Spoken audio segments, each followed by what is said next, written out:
Assalamualaikum warahmatullahi wabarakatuh. Izin memperkenalkan diri, nama saya Sapitra Salam dari jurusan Fisika 2019 dengan NIM 102-19-027. Pada kesempatan kali ini saya akan menjelaskan tentang modul Fraunhofer. Modul Fraunhofer ini sendiri itu skemanya kurang lebih seperti yang dapat dilihat pada gambar satu. Jadi ini ada suatu tabung yang berisikan gas. Nah, gas ini yang kita gunakan adalah gas neon. Kemudian tabung dan gas neon ini kita hubungkan dengan suatu rangkaian. Yang rangkaiannya itu terdiri dari beberapa tegangan. Nah, pada tabung itu ada 4 titik yang cukup penting, yaitu ada titik C, titik S, G, dan A. Di mana C ini menandakan katoda, S dan G ini menandakan kisi atau grid, dan A ini adalah anoda.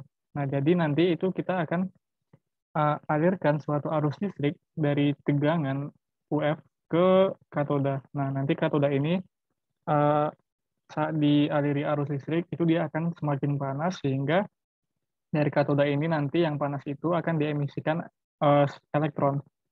Nah, proses ini disebut sebagai proses termionik. Nah, elektron-elektron ini kemudian nanti akan dipercepat dengan suatu tegangan pemercepat. Nah, yang pertama ini adalah G1 ya. Jadi tegangan pemercepat G1 ini mempercepat elektron-elektron sehingga elektronnya ini memiliki energi yang cukup untuk bisa melewati grid S ini.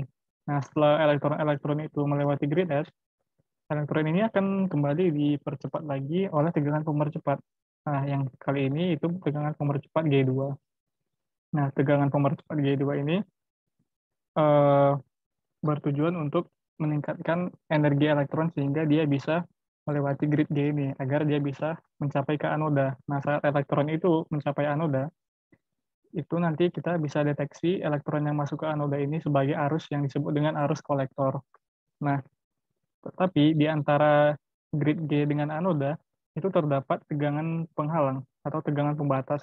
Tegangan penghalang ini itu dia akan membatasi elektron-elektron yang bisa masuk ke anoda gitu atau yang bisa diserap oleh anoda. Nah, jadi jika suatu elektronnya itu tidak memiliki energi yang cukup untuk melewati grid G, maka dia tidak akan sampai ke anoda. Nah, kemudian arus kolektor itu dia akan mencapai maksimum saat si elektron-elektron yang diemisikan tadi itu bisa mengeksitasi atom neon yang ada di dalam tabung tersebut. Nah, jadi saat elektronnya itu sudah memiliki energi yang cukup untuk mengeksitasi si atom neon tadi, itu kan berarti terjadi transfer energi dari elektron ke atom neon, sehingga atom neonnya tereksitasi. Eksitasi itu maksudnya atom neon ini, elektronnya itu tereksitasi ke tingkat yang lebih tinggi, kemudian dia akan mengalami relaksasi dengan cara mengemisikan suatu gelombang elektromagnetik atau foton sehingga si elektronnya yang si di atom neon ini tadi akan turun kembali ke keadaan semulanya. Nah, nanti itu emisi dari gelombang elektromagnetik dari atom neon itu bisa kita amati. Nah, karena tadi elektron kan sudah mentransferkan energinya ke atom neon nih.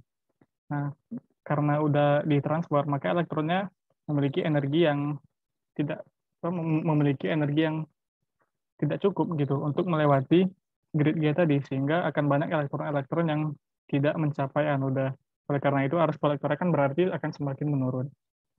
Nah, agar kita bisa memperoleh arus kolektor lagi, itu kita eh, naikkan lagi tegangan pemercepatnya ini. Kita naikkan hingga dia mencapai titik maksimum tadi, di mana arus kolektornya itu menjadi maksimum lagi.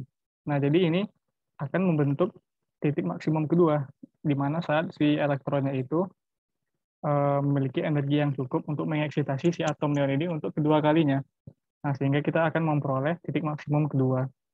Nah, nanti itu dia, si elektron dari atom neon itu, atau si atom neon tadi, dia akan mengemisikan suatu spektrum gelombang elektromagnetik lagi. Nah, yang kedua kalinya itu, dia akan terlihat berwarna kemerahan dan dapat diamati melalui tabung. Nah, kurang lebih, Panggers itu, cara kerjanya seperti itu.